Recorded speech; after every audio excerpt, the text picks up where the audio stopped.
पहले तो आप ये देखें, ये लोगोज मैंने 99designs.com पे जीते थे। 99designs.com एक कॉन्टेस्ट की वेबसाइट है। यहाँ पे मुख्तलिफ किस्म के कॉन्टेस्ट होते हैं ग्राफिक्स के लिए, ग्राफिक्स हो गई या वेबसाइट हो गई, वेब डेवलपमेंट हो गई। तो ये कॉम्पिटिशंस की एक वेबसाइट है, कॉन्टेस्ट की एक वेबसाइट है, जिस पे अगर आप अपने लोगोज सबमिट कराते हैं, आप अपने डिज़ाइन सबमिट कराते हैं, तो वो जो कॉन्टेस्ट का ओनर होता है, क्लाइंट होता है, जिसका कॉन्टेस्ट उस वक्त ओपन हुआ होता है, तो वो आपको स्टार्स देता है, यानी कि वो आपको रेटिंग देता है। रेटिंग देख के वो फैसला करता है कि किसका डिज़ाइन सबसे ज़्यादा अच्छा है, तो उसको पहले कर दिया जाए या दूसरा कर दिया जाए। यानी कि 3 स्टार्स आएंगे तो कहाँ पे खड़ा होगा डिज़ाइन, या 4 स्टार आएंगे तो 3 के ऊपर होगा, 5 स्टार आएंगे तो वो फिर सबसे ऊपर होगा, यानी कि वो प्रायोरिटी लिस्ट में। लेकिन कभी कभी 5 स्टार वाला जो डिज़ाइन होता है वो भी हार जाता है, लेकिन क्लाइंट जो होता है, जिसको पसंद करता है, उसी को जितवाता है। तो क़िस्सा मुख्तसर ये कि मेरा जब पहला ऑफिस था, यानी कि मेरी जो पहली जॉब लगी थी, वहाँ पे मेरे साथ एक कलीग हुआ करता था।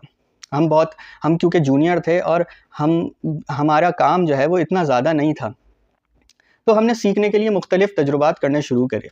उनमें से ये साइट सबसे अच्छी प्रोमिनेंट आई, यानी कि हमने इस साइट को पिक किया और इस साइट को उठा के इस पर कॉन्टेस्ट करना शुरू किया। हमने डिसाइड किया कि हम अपने डिज़ाइंस को बेहतर बनाएंगे, यानी कि हम अपनी डिज़ाइनिंग को बेहतर करेंगे इन कॉन्टेस्ट को खेल के।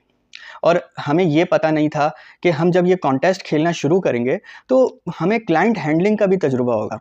हमें ये भी पता चलेगा कि हमारा साथ वाला जो कॉन्टेस्टेंट है, हमारा साथ वाला जो पार्टिसिपेंट है, वो किस तरीके के डिज़ाइंस दे रहा है। क्या हमारे डिज़ाइंस उससे ज़्यादा अच्छे हैं या उससे ज़्यादा बुरे हैं। तो हम जब खेलना हमने शुरू किया, हमने बहुत सारे लोगों, इसमें तरीक़ेकार ये है कि आप जितने भी ज़्यादा डिज़ाइंस इस कॉन्टेस्ट के अंदर देंगे, वो फ्री होता है, ये फ्री ऑफ कॉस्ट है। आपको किसी चीज़ की पेमेंट करने की ज़रूरत नहीं है अपने डिज़ाइन सबमिट कराने के लिए। तो आप जितने डिज़ाइन सबमिट कराएंगे, उतना अगर क्लाइंट को कोई नया कॉन्सेप्ट पसंद आता है, तो आपका भी एक तजुर्बा अच्छा होता है कि आपने एक मेहनत करके एक डिज़ाइन सबमिट कराया है। तो इसी तरीके से हमने एक कॉन्टेस्ट के बजाय 6 से 7 कॉन्टेस्ट खेलने शुरू कर दिए एट अ टाइम, जिसका फ़ायदा हमें ये हुआ कि हम मुख्तलिफ़ कंपनीज़ के लोगो बनाते थे और उस कॉन्टेस्ट के अंदर डालते थे। फिर नया कॉन्टेस्ट शुरू करते थे, फिर उसकी जैसे रियल एस्टेट का एक अलग कॉन्टेस्ट हमने खेला हुआ था, और हम उसके साथ एक स्पोर्ट्स का अलग कॉन्टेस्ट खेल रहे थे, यानी कि स्पोर्ट्स के लोगो बनाना, किसी मेडिकल कंपनी के लोगो बनाना, किसी कार वॉश की कंपनी के लोगो बनाना, यानी कि बहुत मुख्तलिफ़ कैटेगरीज़ होती हैं लोगों की। तो हम अपनी कैटेगरी को सेलेक्ट करके जिसमें हम कंफर्टेबल होते थे, तो हम वो कॉन्टेस्ट खेलना शुरू कर देते थे। तो हमने लकीली बहुत सारे कॉन्टेस्ट जीते, जिनमें से मैं कुछ आपको कॉन्टेस्ट यहाँ दिखा रहा हूँ। वो भी लकीली मैं उनको सर्च करा के दिखा पाया आपको। और ये कॉन्टेस्ट ऐसे हैं कि ये मेरी प्रोफाइल का हिस्सा बन गए। मैं बिगनर डिज़ाइनर से एक चीज़ हमेशा कहता हूँ कि तजुर्बात करें। तजुर्बात करने से आपका ज़हन बहुत खुलता है।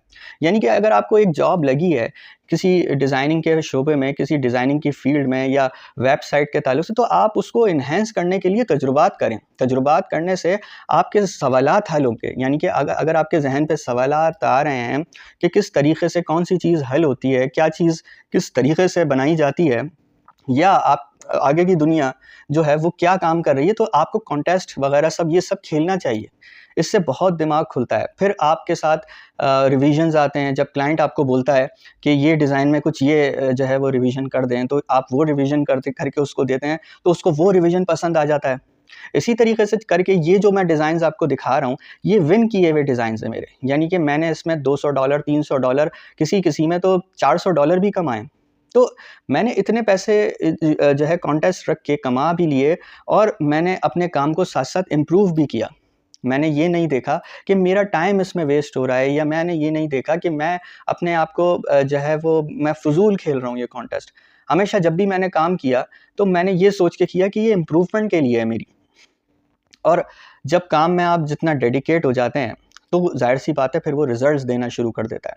तो उसका नतीजा ये हुआ कि कंपनी में मेरी परफ़ॉर्मेंस अच्छी होनी शुरू हो गई। यानी कि अगर कोई क्लाइंट आता, तो उसको वो चीज़ मेरी पसंद आ जाती, कोई लोगो। क्योंकि मैं ऑलरेडी जो कॉन्टेस्ट खेल-खेल के अपने आप को इतना आगे लेके जा चुका था, तो मैं अपने आप को मतलब मेरी स्किल्स बहुत स्ट्रॉन्ग हो गई थी अपनी सॉफ्टवेयर के ऊपर, जिसमें एडोब फ़ोटोशॉप है, एडोब इलस्ट्रेटर है। इलस्ट्रेटर के अंदर हम लोगो बनाते हैं, और लोगो डिज़ाइन करके वेक्टर बेस्ड लोगो क्लाइंट को सबमिट कराते हैं।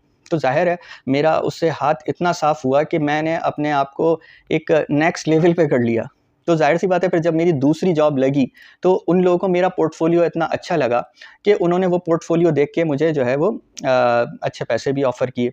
तो इस चीज़ का फ़ायदा आपको इस लेवल पे होता है कि आप अपने आप को इम्प्रूवमेंट की तरफ लेके जा रहे होते हैं। तो जूनियर डिज़ाइनर्स हो गए या कोई सीनियर डिज़ाइनर हो गए, वो अपना काम दिखाएँ। यानी कि आप अपने आप को अपना पोर्टफ़ोलियो बनाएँ। जब आप जूनियर लेवल पे होते हैं, जो भी आपका काम होता है, वो आपका दरअसल पोर्टफ़ोलियो बनता है। तो उसको मेहनत से बनाएँ और मेहनत करके आगे बढ़ें तो आपको अच्छा उसका सिला भी मिलेगा।